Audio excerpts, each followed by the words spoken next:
Morning everyone. Today for 4-Minute Friday, I'm going to talk briefly about how to get your sheep bred without owning a ram for 12 months a year.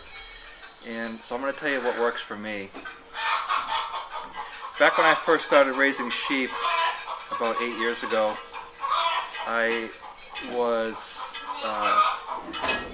struggling with a lot of PTSD and some other issues from being in the military for my entire adult life, and I was given a bottle lamb, and that bottle lamb, his name was Rainy, and he died pretty quickly of white muscle disease before I even knew what white muscle disease was. And after that, I got another bottle lamb, and I named him Beetlejuice, and so I took very good care of him. And I bonded with this ram pretty heavily. He actually thought he was a dog, and I treated him like one. He was super friendly. He played ball. He played fetch. Just an all-around great katahdin ram from great stock. He had a big mane on him, very pretty.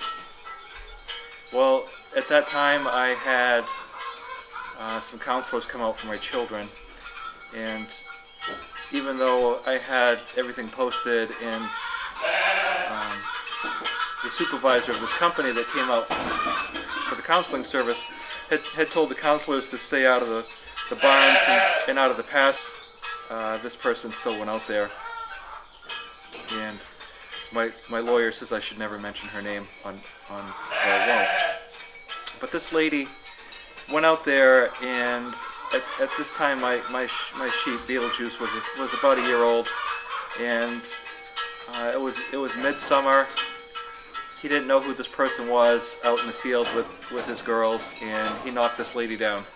So the lady got up, said she was fine, and never saw her again, although I did get letters from a lawyer saying that, I was being sued, and she ended up, for negligence, getting about $450,000. So I wanted to keep sheep, but I knew I was never going to keep a ram here again. After a little bit of deliberation, I came upon the idea from one of the shepherdesses that I buy sheep from. She has a closed herd, to buy a ram lamb early in the spring and keep him until the end of breeding season, and then send him to the freezer. And that was 5 years ago I started doing that, and that has been successful for me every year. And so I only keep katahdin or katahdin dorper sheep here, so their fertility is a little different than some of the wool sheep, so I can't speak for the other sheep. But I can tell you that this works out great, because even the ram lambs, so I have usually about 4 to 6 ewes here of my own, and then I usually buy a handful of feeder rams, and I castrate some of the ones who don't look too promising, and some of the other ones that look like they may amount to something, I leave them intact, and so they run with the girls all summer. And so keep in mind, these sheep are never more than 10 months old maximum. So they never get into that rammy, shovey, this is my harem mentality.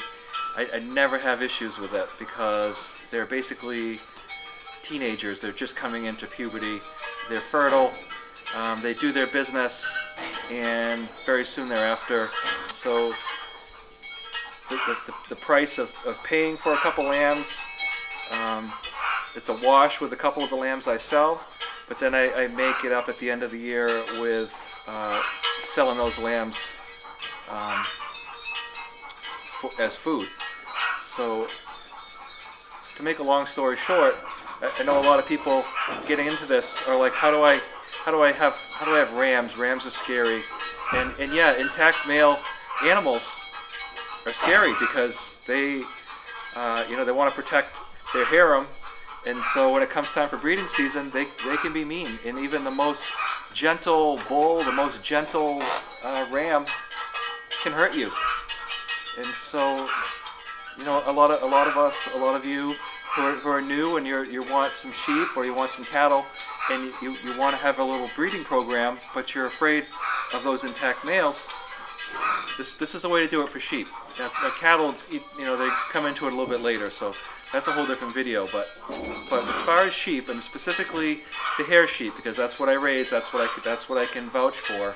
The katahdin, the dorper, the dorper, they all come into it, at about 6 months, and so they're fertile. And the end of the summer, the beginning of the fall, they all do their business.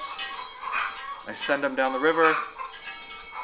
And then over the winter, I'm just keeping a handful of ewes, and in the spring I have new babies, and I start all over again. So I'm not feeding an extra animal all winter or animals. So it really has worked out for me to do it this way, and I don't have the liability. I don't have to have separate facilities for the rams because in the summer they're just teenagers. They haven't gotten what I call a rammy. They're not mean. So it just really works out. I don't have to worry about trimming hooves. I don't have to worm them. They're just one summer, and that's it. They're gone. And so it really is cost effective, and the breeding program works. I get fresh blood, and that's how it works for me. And so just something to think about for those of you getting into it and you want to have a breeding program. All the places I buy my rams from are within, say, half an hour from me. There's 3 different places, and it's just a win-win. So hopefully that's been something to think about for you, and I really appreciate everybody watching the videos. I appreciate all the positive feedback, and if you'd hit subscribe down there and the thumbs up, I'd be very, very happy. I'd be honored. Thank you so much. We'll talk to you next week.